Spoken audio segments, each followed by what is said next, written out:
And I only say that because, yes, I've seen, guys, what? I just stained it. Oh, oh, this means war. This means war. Let's go to war! I don't want this to turn into the fencing channel. That's not my objective, but I do want you to follow along in anything that I'm working on. It just happens to be fencing right now, and you may have caught a little glimpse of it, but you see what's going on in the corner there. Yes, I am in fact staining the fence that's going along the front of the property, because I am still working on the fence that is in the back of the property, the pet fence. So this is where we're at. As you can tell, the fence is getting stained, and I'm going to bring you along today for just a little while. Obviously, I don't think it's important for you to watch me staining the entire fence. I don't know that I have that much to teach you about it, but I am going to teach you a couple of things that I've known before and things that I've kind of picked up while doing this right here. All right, let's get to the tips. All right, tip number one, don't start recording when loud motorcycles are driving by. Tip number two, obviously remember to take off all hardware and anything that's on the fence before you start staining it. That's very important because you don't want to go ahead and try to paint around them. It doesn't make any sense. These, for example, are just little LED solar lights. It's one screw. It's so worth it, and you get to stain behind the light just in case you ever change that light. And that's a tip if you're painting anything. Don't paint your walls with the pictures still on the wall. Take the pictures down, people. It's okay. It doesn't take that long, and you save yourself a lot of trouble. And I only say that because, yes, I've seen, guys, what? I just stained it. Oh, oh, this means war. This means war. On that note, be sure before you stain to clean the fence. Now, this was a brand new fence. It didn't have any previous stain on it, and you can see I'm still working down on that side. But I did kind of come through here with a just like a broom, and I swept off all of the cobwebs or little insect nests or anything that I could find that would have caused the problem for me. But you can tell we actually had some rain, and you can see it's already dirtying up the bottom there, which is why you want to make sure that when you do stain it, you brush all that stuff off. And also, obviously, tangent, of course, that's who I am. But you can tell I'm missing some wood chips here, which is why it's so dirty there. You can tell over here where all the wood chips are, nice clean fence. Over here, dirt. When you buy this stuff at the home center, sometimes they come in like these weird 3-gallon containers that the hole that you unscrew is kind of towards the center of the container. It's terrible for trying to pour stuff out of it. You're going to lose half of it on the ground if you try to pour that into a pan so that you can roll the stain on.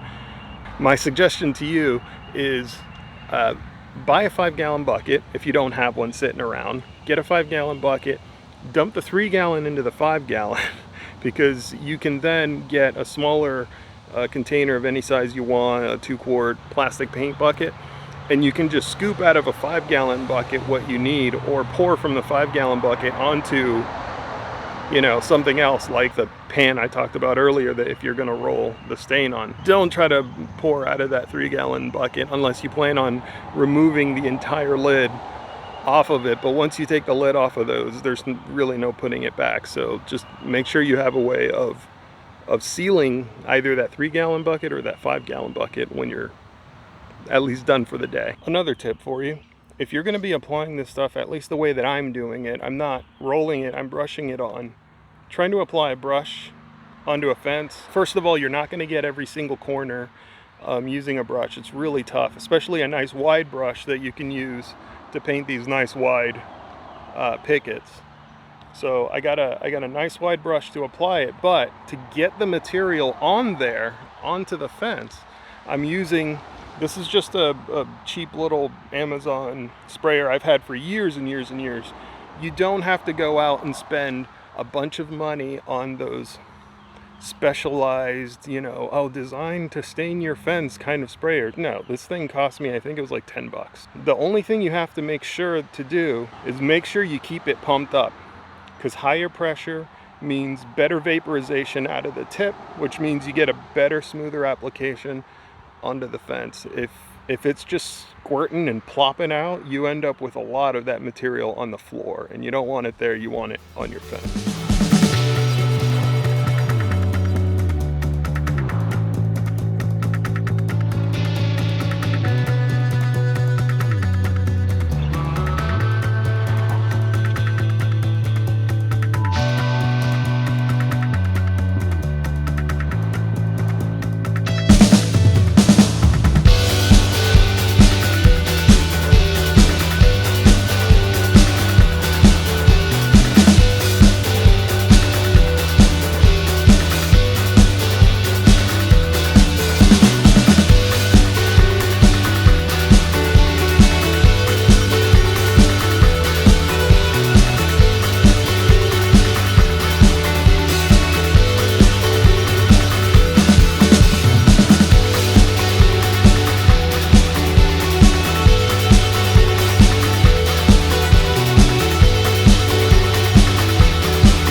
Another thing to keep in mind is don't be afraid to saturate the wood with the stain.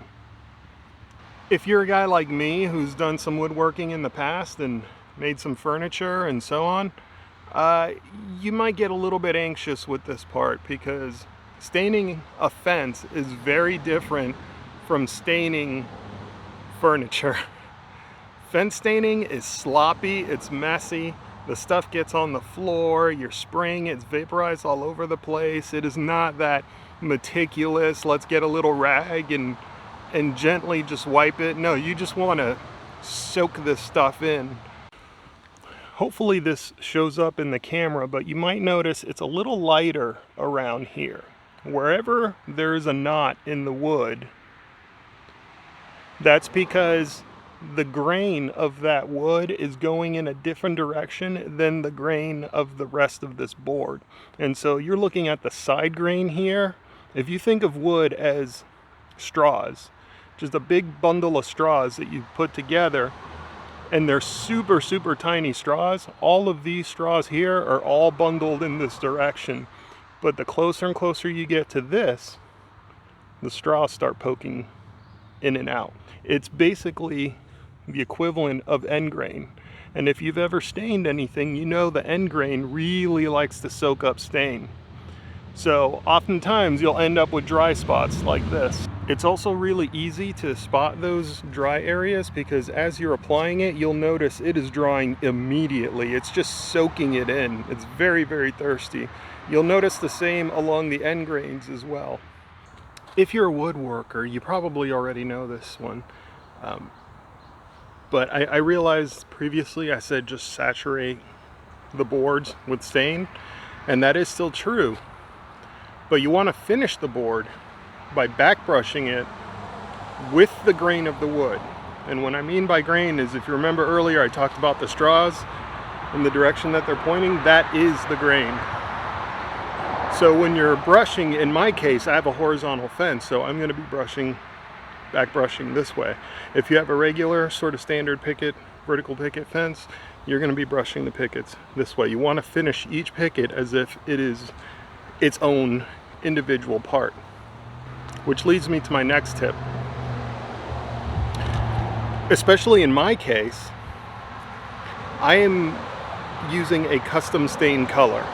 What I mean by that is I went to the big box store, I could not find a color that matched what I was looking for. I wanted sort of a deep cherry color, and I couldn't get something that looked like that deep cherry color that stained onto pressure treated pine pickets. So in order to do that, I ended up getting sort of a darker brown color and then a brighter red color, and then I made my own blend to eventually get that kind of dark cherry color that I was looking for my fence. The plus side is I got the color I want. The downside is this is not being mechanically mixed by some machine. I'm doing the mixing, which means if I get this off even by a few ounces of color here or there, a little more of this, a little less of that, it's possible that the shades could be slightly different. So, to alleviate some of that problem, I'm going panel by panel and I'm finishing each of these panels front and back to ensure that the stain color is the same, at least per segment, you know, between the posts. I always stop at each post. I look at how much stain I have left in the container. If I'm down to about a quarter, I'll go refill. The reason for that is I'll be blending those colors as I move from panel to panel. So if I'm off even by a little bit, you wouldn't notice, because a quarter of the material that's in my container is from the previous panel.